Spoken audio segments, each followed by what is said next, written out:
What's up everyone, this is K Collections, and are you ready for the Babylonia Singularity? This will be my servant breakdown on the Wise King Caster Gil, where he's much less arrogant.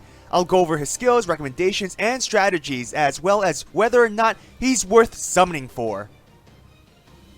Here are his stats. Upon release, he's towards the lower half for attack out of the 4-star casters. Lower than Caster Liz, but higher than Irie. His HP stats is the 3rd highest, just lower than Irie. His NP gaining stats are horribly low, but it's the only way to balance his insanely high hit counts. Gil has a triple arts type deck with an arts NP attack. Like I said, his hit counts are ridiculous, which will balance out his low NP gaining stats. The high hit counts also contribute to him being a strong star generator when combined with one of his skills. King's Return is the skill that makes Gil a solid star generator, but it also increases star gen for the rest of the party as well. Arts star generators like Serenity and 100 Personas can benefit a lot with Gil's support.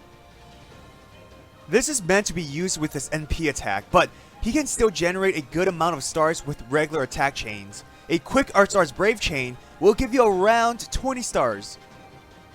He also has a charisma for attack boost, but his final skill is what makes him an amazing arts supporter. A 3-turn boost in arts means your whole team will deal a bit more damage and gain more NP gauge.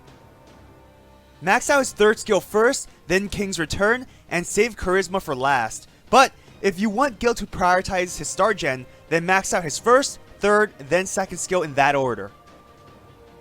He has 3 passive skills. Creation A is best suited for his strengths. Now, his Noble Phantasm is quite amazing. It's an AoE attack that decreases enemies' defense after the damage, so always use this NP first within an NP chain, but it'll also increase your team's defense.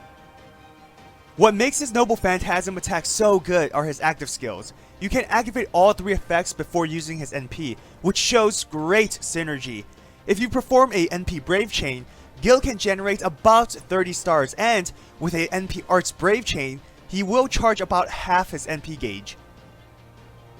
For CE recommendations, ideally you want to increase his arts performance. Another ending is great if you want Gil to focus more so on crit damage from the stars he generates.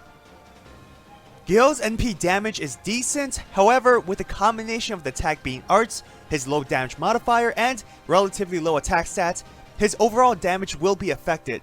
Equip either one of these two if you rely on his NP attack. Moment of Tranquility is great for an overall boost in performance. Great Heroes prioritizes his NP attacks and the stars he can create from it. For team recommendations, go for an arts focused team. Tamamo and Lancelot are great servants who can leverage the support Gil provides. You'll generate a lot of stars with this team, while Saber Lancelot will be your main crit damage dealer. Main weakness would be NP survivability. There's no evasion or guts, only thing you have would be defense up from Gil and Tamamo's self-defense buff. With Tamamo on your team, everyone's skill cooldown will be reduced, great for star gen between Gil and Lancelot. On top of that, your team will NP spam like crazy thanks to her NP effect and arts chains. She benefits from Gil's abilities, and Tamamo can buff either Lancelot or Gil's arts performance, specifically their NP attacks. Obviously, you want to use her NP last on an NP chain to recharge your team's NP gauge. Lancelot will be your main damage dealer, being able to create stars and use the stars Gil generates. That also means he'll gain more NP gauge due to crit damage. He benefits from Tamamo's and Gil's arts buff. Of course, he can boost his own with his Noble Phantasm. Both his and Gil's overcharge will result in enemies taking more damage. Use Gil's NP first, then his since it's single target. You can also create an all-caster type team.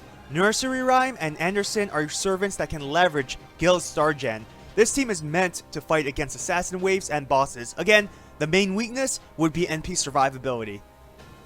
Nursery Rhyme will be your main crit servant. She can increase crit damage and star absorption. This means she can take advantage of the stars created by Anderson and Gil.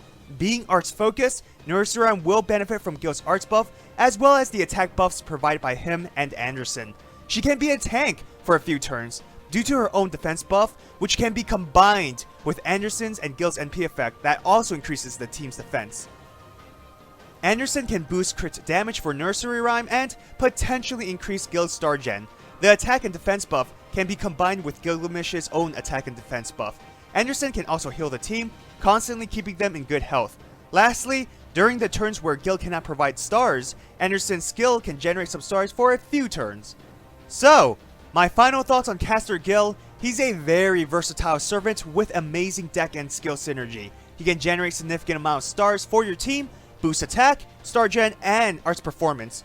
On top of that, with his NP, he can decrease enemies' defense while increasing your team's. All of these combined effects makes him a strong support servant, but he isn't only for support. All of the abilities I mentioned, Gil can use them offensively as well, making him a solid attacker. Some weaknesses to consider: his overall damage output without buffs can be low because of his low damage modifier and his attack stats, which is towards the bottom half of all 4-star servants. He also relies heavily on his skills. Though he does have decent skill cooldowns, it will impact his overall performance when it's not available. So, should you summon Caster Gil?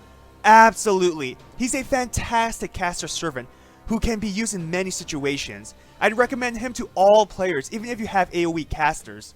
Tremendous thanks to all my Patreons for supporting me. If you want to support my channel, check out my Patreon. I'm curious, which version of Gilgamesh is your favorite? Mine would be his adult archer form. Though he's a douche, I can't deny he looks cool. But out of the three, who's yours?